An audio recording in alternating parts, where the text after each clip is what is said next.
Hello, everybody. I'm back. Welcome to Phases the Next Level. Welcome to Phases Life Vibes and Black is Magazine. We're so excited to be back with you guys again. As always, all praises due unto the Lord. He is good, for he is good. He's so good. So anyway, again, subscribe, like, and share if you will. Open the video, hit the thumbs up, hit the red subscribe letters, and then hit the bell so you can be notified every time I post. So anyway, you guys, I'm excited about tonight. I just wanted to share with you guys what I would have the opportunity to engage in today. It was really good. There was a guest speaker at the OSU for Women Forum today, symposium, and I had the opportunity to virtually join in that. It was over about 500 women in there, and it was just amazing. And this was an African woman from Africa, Dr. Trent. Her first name is T-E-R-E. Her first name is T-E-R-E-R-A-I, and I don't want to mess it up. That's how it's spelled. But Dr. Trent, you guys go look her up. She's very amazing. But she had an extraordinary story, and it just, it just encouraged me even more to continue to reach for the stars. It just encouraged me. So I just want to tell you guys a little bit about her story, and how we can either keep passing off the baton of being stagnant and just settling for for the life that we've come from and not trying to be better, just kind of comfortable where we are instead of growing and being better.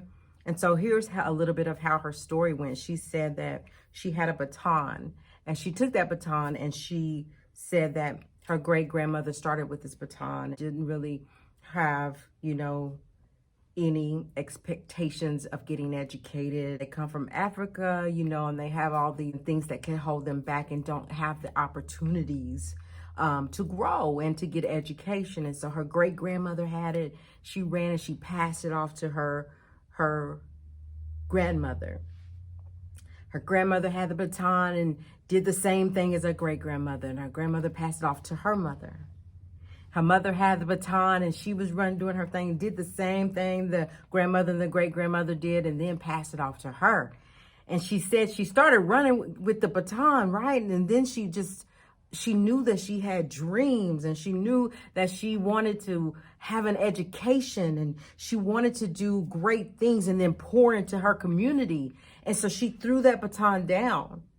And when she threw the baton down, she wanted to stop the trickle effect of passing same things down from generation to generation. And she said, it stops with me right here. She wanted education. She wanted to get education.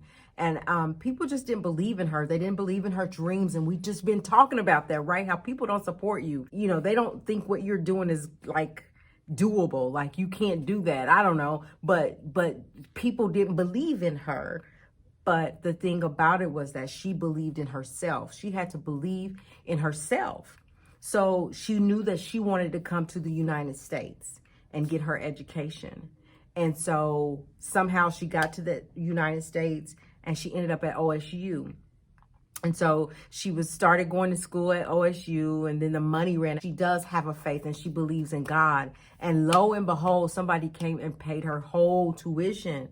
So she was in her undergrad, and she got her undergrad. She went on to get her PhD. Nothing was going to stop her. She was determined to reach her dreams. And she said that you can have your dreams and you bury them.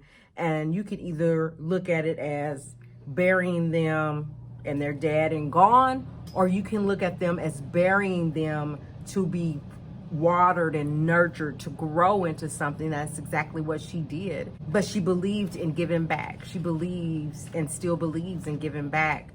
And so she said that you have to believe in your dreams. Everything I've been kind of talking about this week. You have to believe in your dreams, define who you are, and you can never quit. She said, don't ever quit and give up on your dreams. Even when people don't believe in you, you have to believe in your higher power. You have to have that faith and believe in your higher power that you can do those things and you can make it. And she said, and then she just had, once she was here and people saw her motivation and saw her determination, then she had giants and champions sitting at the table for her, you know, championing for her and speaking for her, that because we all need help sometime. And had it not been for those people that she continued to thank, you know, over and over, and I understand why. But if she didn't have those ladies that came and surrounded her and was like, we're going to pay your tuition, you're going to succeed, you can do it, right? And it happened, and it happened. So she said to write your dreams down, whatever those are, write them down and bury them deep down under. And that's what she was talking about, as I said earlier. And she said, tie them to the betterment of your community. Now that sticks out. Tie your dreams to your community, pour back into your community, pour back into those that are less fortunate than you, that don't have as many resources that you have. And so she wanted to, her goal was to do what she needed to do in order to pour back into her community. Gives me chills. And what she did is she wanted to open schools in Africa because they don't have the opportunities that we have over here in the United States. And lo and behold, Oprah Winfrey somehow, some way contacted her. And she said that on the panel today, she said in a real soft voice, she said, and I kind of peed my pants because I was so nervous that Oprah Winfrey wanted me and had me on her show. And not only did Oprah Winfrey have her on her show, but Oprah Winfrey gave her $1.5 million. And she said, and when she looked at all of those zeros behind that 5, it was just unbelievable. Like she had to pinch herself and say, is this real? But she said also, I believe in God and I have faith. And I believe that it was like, basically she was saying, I believe that it was written, like it was set in stone, that God will place people in your life, intent for the greater good for what you're trying to do. If you stay faithful, you stay committed, you stay focused, and you be for what is good and what is right and what is honest and what is true, and just for the betterment of other people. She said when she was sitting there in Oprah, it wasn't about her. It's not about us, right? It's about what we can do with what God give us to help other people. So when we start to begin to climb the ladder, we reach back. It's all about reaching back and pulling somebody else up. And that's the truth. So believe in your dreams, write them down, and do something every day. And I just said this on my videos. Do something every day towards your goals. Again, remember, if you don't take anything out of what I'm saying tonight, take this out. Tie your dreams to the betterment of your community for the greater good. If you get nothing else out of that, I'm telling you, that's what I walked away with. But it didn't stop. She continued to say that you have to break the vicious cycle of the norm. Take chances. Step outside of the box. Step outside of the box and try. And remember, again, like I said last night, you'll fail.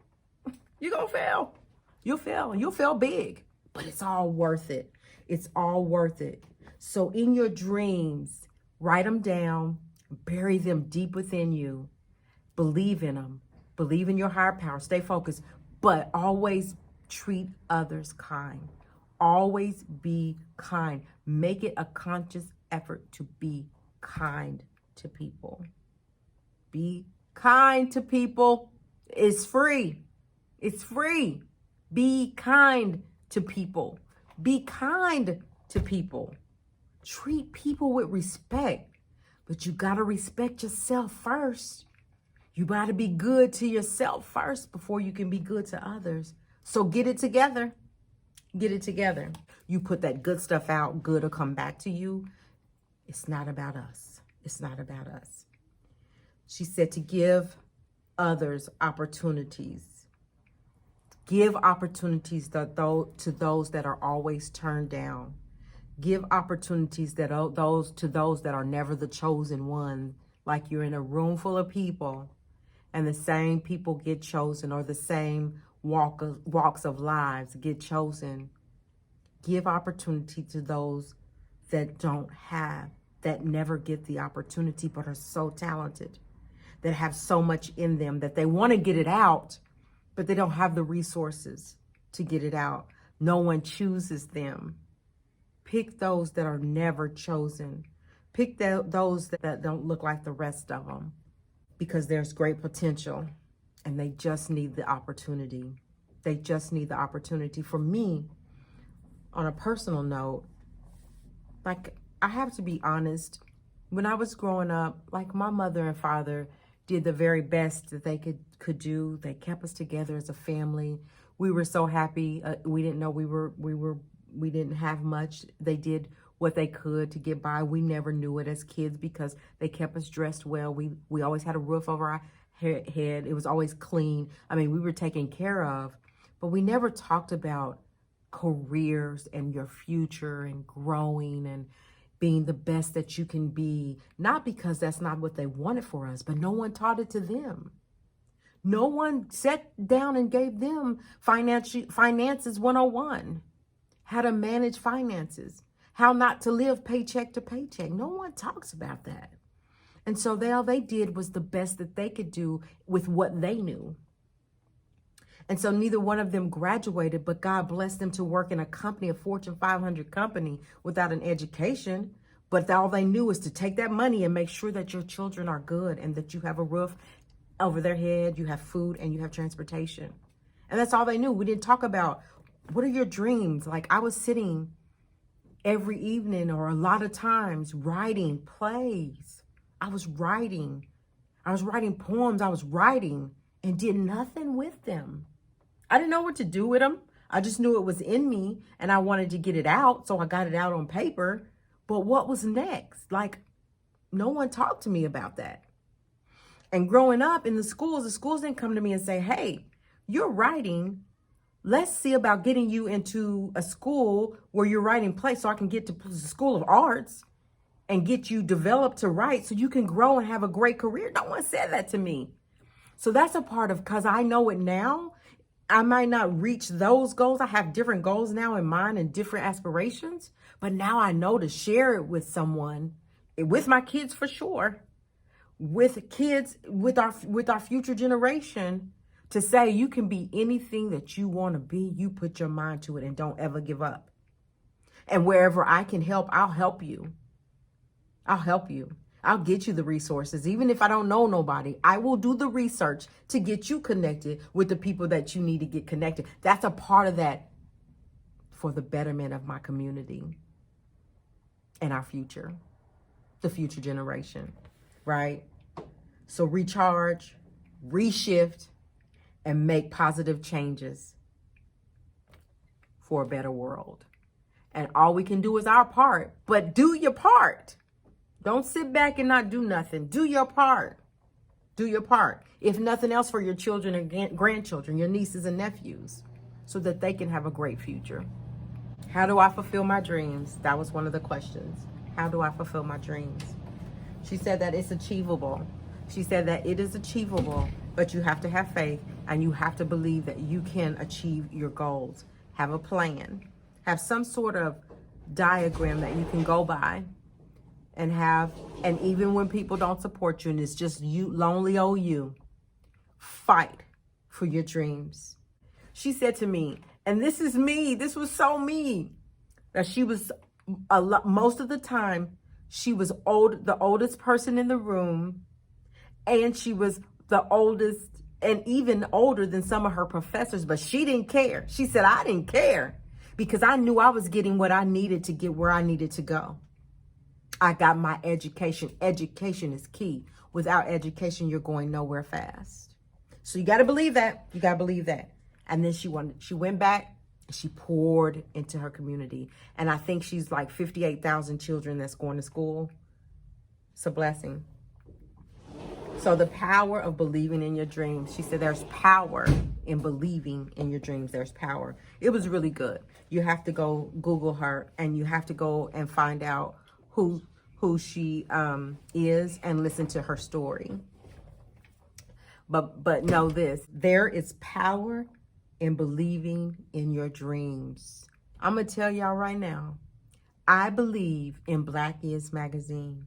I believe in Phase is the Next Level, but that's because I have a faith in God. And I'm going to keep my eye on the prize. And somehow, some way, I'm going to reach my dreams. Whether it's with Black Is, Phase the Next Level, whatever it is. I'm almost there. I can almost taste it because I'm not giving up no matter what. And I'm trying to encourage you guys the same. You don't have to be stuck. You don't have to be stuck in that vicious cycle of the norm. Get up out of that. Make some changes. When you going to make some changes? When are you going to make some changes? I'm talking to you. I'm talking to you out there. When are you going to make some changes for the greater good? For the greater good. There's one thing that Dr. Trent says, and she lives by, and it's this. I am because we are. And since we are, therefore, I am. I like that. She goes on to talk about how she said, okay, I'm going to make these t-shirts and I'm going to sell these t-shirts and I'm going to make all this money on these t-shirts, right? That'd be me again. I'm going to make all this money on these t-shirts. And so she made the t-shirts and she sold about 20 t-shirts. Sold about 20 t-shirts. But she said, believe in yourself where people were not believing in you. Where people are not believing in you. So it's okay that she only sold 20 shirts because now she has a PhD in education. She's reached all of her dreams. Every dream that she wrote down, she reached them, but she didn't cap it off. She still have things to do. She's older than me. You know, she's educated. She's very pure and calm. She's soft. She's a soft wonder, right? But she has dreams. She's very smart, very brilliant Black lady. I'm going to have her in my magazine. I'm going to talk about her in my magazine. I don't know if I'm going to be able to connect with her, but shoot, I'll be talking about her in my magazine. She also said that we have a moral responsibility to honor our people at the bottom. So this is what I got out of that. That no matter what, remember where you come from. Remember where you come from. And don't forget those that you left behind. You didn't leave them behind on purpose. There was something that you needed to do. But reach back. Reach back. And she talks about that a lot. She talks about philanthropy. And one of the ladies on the panel was saying that I didn't even know what philanthropy was. Nor did I. But it was all about coming together to share your time and your talent and be committed to one another. I want to build a philanthropy in my community and abroad. But it takes more than me. But I'm committed. I'm committed to that. I'm committed to that. So remember we talked about creating your own opportunities. She said, seek your opportunities to do more. So find out what you can do, what more you can do in your community and for the future, our future generations, and for the people that never get opportunities. Seek out those opportunities. Go looking for them. What can I do to help you? But the key to that and the kicker to that, and I believe this, is that you can't help people that don't want to be helped. If people don't want to grow and be better, you can't help them. So you got to seek those people that do want the help. And you got to do it. And remember where you come from. She said that. Remember where you come from. I just talked about that. She said you have to pray and you have to reflect and look at your blessings that you already have. And then gain a renewed sense of courage and belief in yourself. So when you get down or when you feel like you're lonely, no one there, no one supports you, pray, reflect. Look at all your blessings already, what he's already done for you. And then gain a renewed sense of encouragement and believe in yourself. You have to believe in yourself. You don't have to give up the dream because people don't believe in you. Just believe in yourself because you can do it.